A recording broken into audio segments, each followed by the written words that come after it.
Last season we saw three very strong Russian teams playing for the very last time in their history. Tosno, Kuban and Amkar no longer exist. These teams consistently challenge the leaders of the Russian Premier League and even participate in the European Cups. Last year Tosno even won the Russian Cup, and when it seemed like the team was starting to get ready for the European qualification, it was suddenly announced that they will no longer exist. So this is top 10 of the teams that disappeared from the map. Let's go. On the 10th place is two teams from Nizhny Novgorod, one of the World Cup host cities, FC Volga and FC Nizhny Novgorod. They both did some weird stuff, and in the end they both ceased to exist. FC Nizhny was formed in 2007 and it was FC Volga's B team. After 3 years, Nizhny was one step away from promotion to the Premier League and 1 point away from their big brother, to be exact. Next year they finished third and they were already in the promotion-relegation playoffs, where they were facing FC Volga. In the end, Volga managed to save their Premier League spot, and shortly the two teams merged back together. So that was pretty weird, but you could explain it somehow. But already in 2016 FC Volga announced their dissolvement, and just like that the city of Nizhny lost both football teams that they were. The 9th spot of the ranking, and the team was reborn and left their fans in tears after announcing their dissolvement 3 times, Žemčužina from Sochi. After they were formed in the 1990s, it took them less than 3 years to get promoted to the Prem. 9 years in a row they were second half of the table, and then they eventually got relegated, and 4 years later they announced their first dissolvement. In 2007 the team was re-established, and in 2010 was one step away from the Prem again. But after the 8th place in their first division debut, the following years the results kept getting worse, leading to the club's bankruptcy. After the another and final re-establishment of the team, there was a huge marketing campaign initiated by the club's management, so everyone was expecting great results. But they only had just one season in them, a season on the regional level, where they finished only 5th. In 2013 the team played its last official game in their history, and the newly built Fish Stadium in Sochi still remains without a home team. In the 8th place is FC Sport from Tallinn, Estonia, a club with big history. The team was 9 times the champion of Estonia and won the cup once.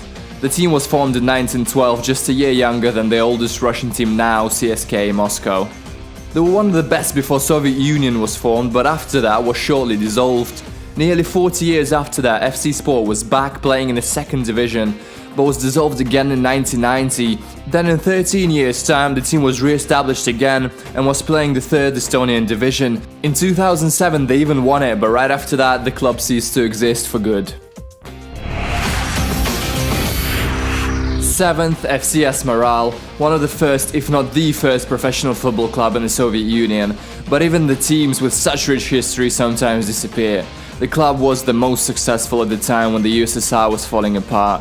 In 1992 the Premier Division struggled with a number of participants, so they collected all the decent teams from different leagues. And the first season they weren't too bad, they finished 7th and the club was ready to move forward, but already back then there was some financing issues.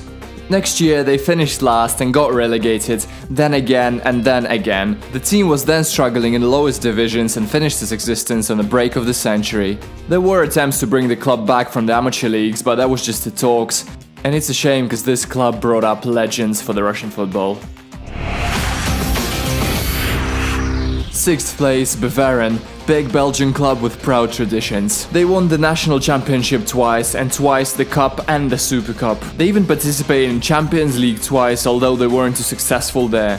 A few football stars played there as well, Ebuaye, Javinho and Yaya Toure, but just like the other teams in this top, it was all ruined by the lack of financing. What a shame. 5th place, FC Dukla, again one of the leading clubs of the country, but this time with a very weird history. 11 times the champion of Czechoslovakia and 8 times the national cup winners. Josef Masipus, the Golden Ball winner in '62, spent most of his career here. Before the dissolvement the team never left the Premier Division, but in the first ever Czech Premier League season the club won just 1 game and got relegated the first time since it was found. Due to the financial problems, the club was transferred to the 3rd league, and shortly after the crisis merged with the 2nd division team FC Portal. In 2001 the name Dukla was bought by an amateur team, Dukla Device, that was playing in the Prague Championship at the time. And in 2006, its owner bought the professional license to play in the second league. And in the season 2010-2011, Dukla won the second division and got promoted to the Gambrinus League and is playing there till our days. Fourth, FC Saturn, a club that at least some of you heard something about. After it was founded in 1946, Saturn has a long history of changing names. They started as Sniper, then it was KS and Trude, and only in 1960 it got its final name. It took them 43 years to reach the Premier Division, and only in 1999 it was finally there, although they didn't show results that were any good, rarely stealing the points from the favourites. In 2011, FC Saturn filed documents for voluntary withdrawal from Premier League due to bankruptcy. Then FC Krasnodar took their place and the team from Moscow region started their season in the second division and then left to the amateur leagues. 4 years ago, they restored its professional status and now struggling in the third division. Third place, and FC Miami. The club existed for only 4 years and 3 of those years they played in MLS, and in the last year they even won it. But the next year they suddenly ceased to exist. No, it wasn't about the football players leaving the club, just the league decided to lower the number of teams in the league from 12 to 10. FC Miami didn't think much and left with style right after the victorious season. In a few years though, they will most probably be back playing in the top American league. David Beckham, the new owner, announced the return by 2020. The second place, and FC Moscow. They played at the legendary Eduard Streltsov Stadium. The financing of the team was coming from the Moscow City Council, and the team needed a few years to get used to the Premier League and really make a difference.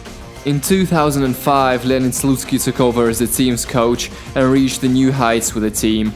In 2007, FC Moscow earned the right to play in the UEFA Cup, however they were not able to make it to the main tournament, losing in the second qualifying round.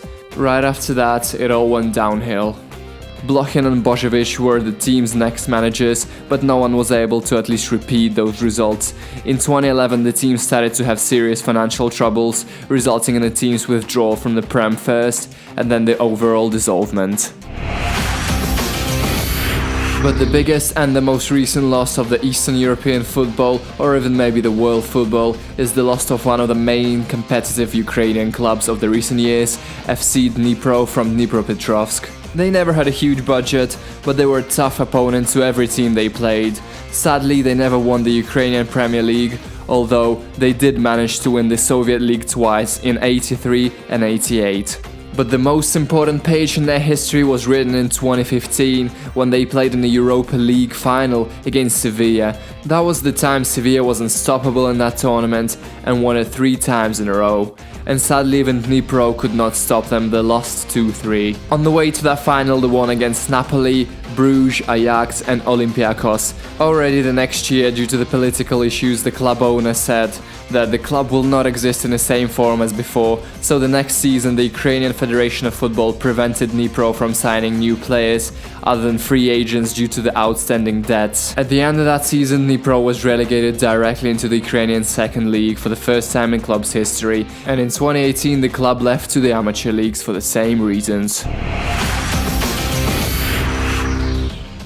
On the other side, there are good examples of how to come back from the troubles like that. FC Parma. Now it's all good there, although in 2015 the club went bankrupt, changed the owner and got relegated to Serie D, but this didn't break them, and later FC Parma became the first Italian club to make it from Serie D to Serie A in just 3 seasons, so who knows what can they do next after this incredible comeback.